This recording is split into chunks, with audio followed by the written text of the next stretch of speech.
Dermanısın her derdin, yok mu başka yolu? Biraz daha gül bari, son bir çarem olur. Uyanmak zor sensiz, gel de rüyalara sor.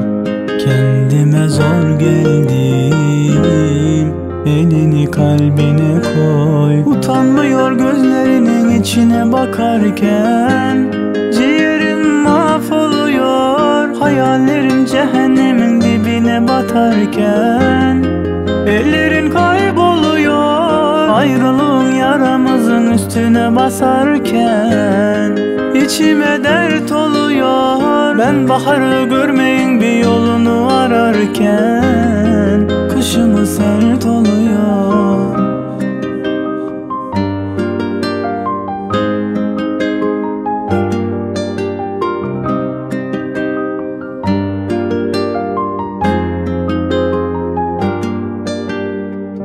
Dermanısın her derdin, yok mu başka yolu? Biraz daha gül bari, son bir çarem olur. Uyanmak zor sensiz, gel de rüyalara sor.